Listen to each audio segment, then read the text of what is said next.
Tonight on KSL-5 News at 10. He fired several shots.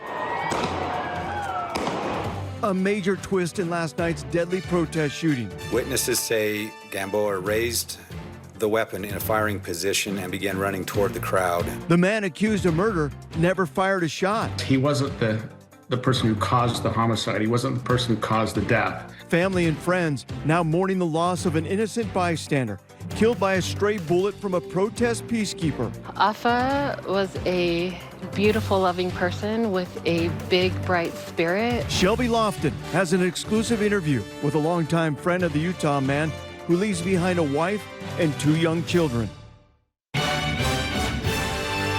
KSL News at 10 starts now. Joining us on this busy Sunday night, we begin tonight with new details on the deadly shooting during the No Kings protest in Salt Lake City last night. Throughout the day, we have been learning more about what happened and who was involved. News specialist Mike Hedrick is live in Salt Lake City anchoring our coverage tonight. Hey guys, I'm live along State Street right here. This is where it all played out 24 hours ago, little more than that. A growing memorial has been set up here along State Street. You can see people throughout the day have putting down flowers. They've made signs. They put candles out here, notes supporting and just showing love for the victim in this. We have a team of reporters who have been covering this, as mentioned, for the past 24 hours since this all played out. Daniela Rivera, she's following the suspect's past, the history, possible charges that he could be facing. Also, Shelby Lofton spoke with some of the friends of the victim. We're going to start things off, though, with Andrew Adams. Andrew Adams talked with police and has more now on the investigation. Police say protest peace. KSL-5 News. Andrew, thank you. As mentioned, Daniela Rivera, our investigative team member, she's going to look more into the legal ramifications that could be facing here with this suspect. We're going to have more on that in a few moments. Now, you probably heard in Andrew's story there. He talked about peacekeepers. What we wanted to find out when it comes to a situation like this, what is the role of a peacekeeper? What does a peacekeeper really actually do? So here's what we found out. The Peace and Justice Action League of Spokane says the peacekeepers are trained demonstrators who help the flow and the tone of a demonstration. They're there to diffuse and de-escalate conflicts. They help maintain energy by constructively participating in the demonstration. And they act as a buffer between demonstrators and police, counter demonstrators and hecklers. We have reached out to 5051 of Utah who hosted the protests, asked about the peacekeepers at last night's protest. We have not yet heard back from them. Back here live along State Street in the memorial, police have identified the suspect or the victim here, 39-year-old Arthur Alu.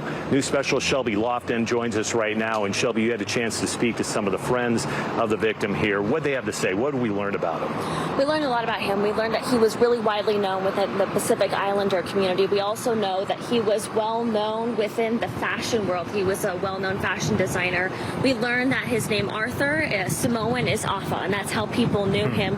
He lived here in Utah with his 2 young children and his wife, and those closest to him told me today that he was peacefully protesting last night when he was shot. We lost a very important person this morning. In the hours after a protest turned into mayhem, some of the marchers returned to downtown to pay their respects to a man they never knew. We all need to, definitely process this in our own way and hopefully come together.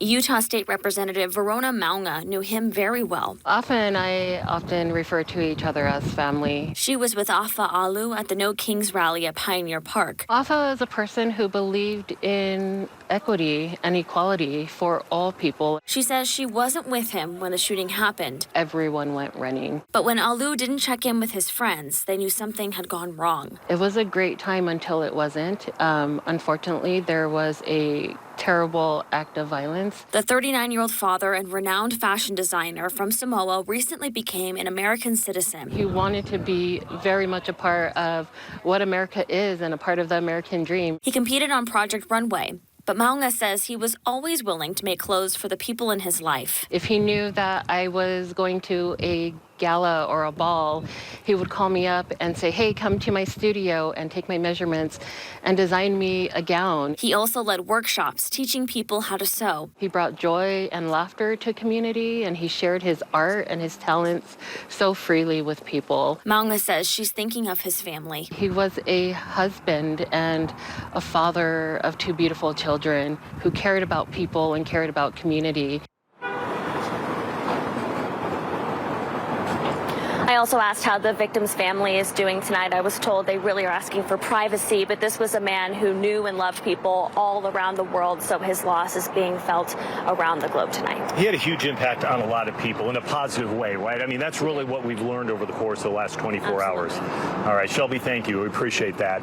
All right, so let's kind of turn gears here a little bit, right? Let's talk about the suspect in this case right now. Police have identified the suspect here with the rifle as 24-year-old Arturo Roberto Gamboa. Following the shooting by a protest peacekeeper, he was taken to the hospital. When Gamboa was released, police booked him into the Salt Lake County Jail on murder charges. KSL investigator Daniela Rivera has been looking into legal aspects of this, as mentioned here. This is a really interesting case, guys, because he did not pull the trigger, right? We know he didn't pull the trigger. It was one of these peacekeepers. So how does that work out? How could he possibly be charged in this murder? We're going to find out from Daniela coming up in just a few moments, though. Until then, back to you. Thanks a lot, Mike. Live for us there out at the scene. Thank you very much. Right now, also fire. Welcome back. We continue to follow breaking news out of Salt Lake City and the deadly shooting at Saturday's No Kings protest. Now let's go ahead and head back out to Mike Hedrick live at the scene out there. Mike? Yeah, hey guys, the suspect is in custody tonight. Police have booked Arturo Gamboa into the Salt Lake County Jail. Recommended charges here are murder. Our investigative reporter, Daniela Rivera, she dug into this and found out why those possible charges may not stick. Well, that's right. It's really yesterday, Mike. Yeah, Danielle, this is a tricky one. All the things you explained right there, this is not going to be an easy one for detectives, for investigators, and for lawyers to sort out. So we'll follow it closely over the course of the next days, weeks, and probably months for that matter. Daniela, great story. Thank you very much. As we continue to follow this, we also want to stress the importance here. The No Kings protests held across Utah on Saturday, really, they were largely peaceful without incident. KSL was at demonstrations held in Logan, Ogden, Provo, as well as the University of Utah. And we're going to bring you breaking news updates on this investigation as we learn more. Stay with us on KSL online and through the free KSL Plus app. With that, guys, we'll send it back inside to you. All right. As we mentioned, Mike, a lot of unanswered questions still out there right now. A lot to look into. Thanks a lot. Mike Hedrick live for us out there with our team coverage tonight. We also move to other